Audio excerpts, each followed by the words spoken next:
I descend down a pathway not traveled by many people, probably because most people aren't as stupid as I am, to play and review every ARPG ever made. And in a blink, I'm at the brink. At the edge of sanity, I stand and I stop and I think that something stinks and perhaps I should rethink my entire plan, but too late, it's him, it's Dink. Motherfucking Dink Smallwood! It had to originally be pitched as Dick, and it should have had the binks to follow through with that name. Normally, I'm the friendly neighborhood lunatic, but this week I'm over the line. You'll have to bear with my symphony of shitheadedry and my cacophony of cocks and balls, a grand orchestra of, per the help of Googling what is a swear word that begins with O, ostrich fucker, or Obama. Alright, you might wonder why I'm particularly aggressive today. What has Dink ever done to me, you might ask? Well, the question should be, what hasn't Dink done to me? Certainly took a good chunk of my time, smug piece of fuck. I want to take you to so many different places. I want it to be like Willy Wonka and the Chocolate Factory, but it's more like the Cocklet Factory. I'm not aiming to make it pretty. Picture the Chocolate River is really a river of shit, and that my name is Dinky Donka. Is that ruining the vibe yet? But I'll take things a little slower because there's so much we have to discuss and clarify. Firstly, you might complain to me that this game is not an ARPG, which means you happen to be one of those fucks that has played Dink Smallwood before watching this video. So if you're saying this game shouldn't count, we shouldn't even debate if this game is the best ARPG ever made. Let me let you in on something. I agree, but I'm not one to argue with Wikipedia and all the random people that do refer to this as an action role-playing game. You want to throw the Zelda is an ARPG claim at me? Refer to this action adventure game notification and be gone. Wait. Oh, fuck. Wait, hang on. That. No.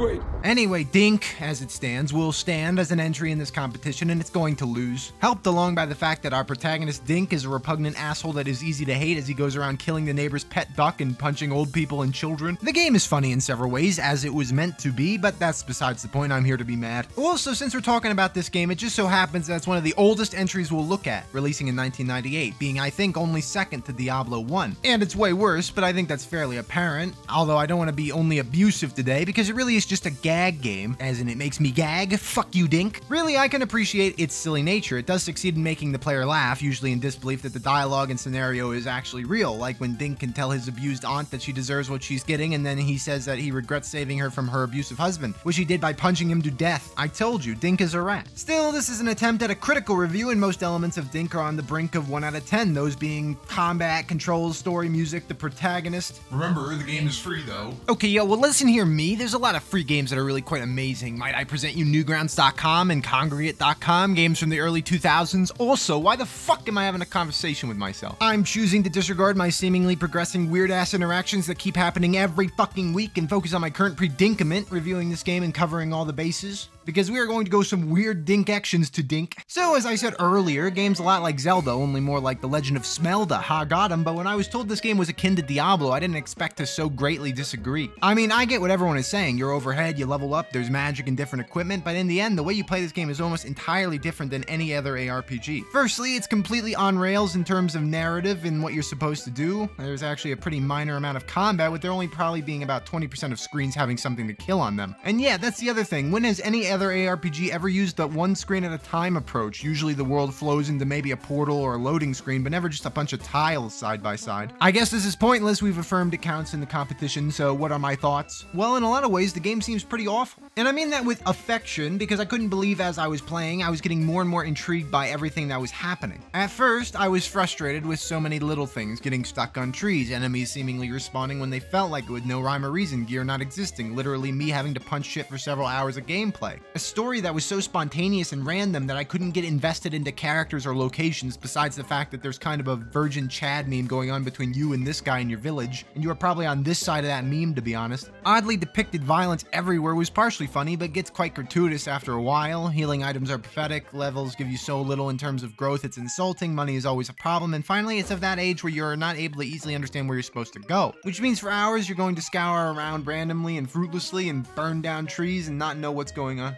But forget that I just spoiled every single detail about why the game is not my favorite, and let's run through the plot together, since that's really all we've got until we get to the free Dink discussion. That's not a fucking teaser, I don't know what you want from me. Also, the game is only played with a keyboard, a decided anomaly from any other ARPG, so you have to readjust your brain and get used to things real quick. So, you begin life as Dink. Sorry about that. And you live with your mother. Sorry about that. And all seems well, I guess, but there must be more to life, so thinks Dink as he washes at his non-existent sink. Anyway, Dink talks a lot in this game, especially when punching furniture or his family, and it gives you insight into this character. Dink is as likable as someone named Dink should be, which is to say, not at all. Now, I'm sure he's supposed to be a character you don't really root for, but it was kind of strange that there was never a point where I really resonated did with Dink. He basically sucks ass and everyone reminds him of this, so you'd think he'd be sympathetic, but I'm on the side of everyone else. He really stinks. But nonetheless, he's our hero, our annoying, strange hero, and he wants to prove that he's not some useless pig farmer, so he goes out to retrieve some nuts for his neighbor, and when he returns, his house and his mother have burned down. Oh, nuts, you might say? So now you leave town to meet your aunt, but first you learn magic, and now is as good a time as any to introduce how this game's mechanics work. Dink can attack, and what a small pathetic attack it do be. He can barely reach things without getting hit himself, meaning you should probably invest in some armor. There is no armor in Dink Smallwood. Really, there are weapons and magic spells, and that's it. You do have a defense statistic, being one of 3 total with attack and magic. On level up, you can put 1 point into any of these, so you think, okay, just level up enough and you can put a healthy blend into maybe attack and defense for a more warrior type build, or defense and magic for a spellcaster, or maybe pure offense. Or maybe not any of these because I beat the game at level 12. So spoiling the surprise, 12 stat points is not enough for surviving the entire game. That's why there are potions littered about the world to collect, some secret, some not so much. They give stat and health amount upgrades. I didn't count, but I probably got a total of free power-ups akin to like 70 levels. So leveling up is a fairly pointless endeavor. Essentially, there isn't much thought required here. You need to find items to make you tolerably strong because some enemies are A, heavy hitting, and B, bullshit. Half the time, despite your best efforts, you're going to take damage from everything. Except if you only use magic, you'll probably never take a hit, but since the game opts to have magic be on a cooldown per use and not just dependent on mana, means that without a ton of magic points, you're going to just tediously dink around and wait for the cooldown. Not to mention, but there are, I think, only 3 damaging spells in the entire game, and one of them you get about 95% of the way through the story. By the way, the game plays the Wheel of Fortune sound for fucking everything, so that's fun.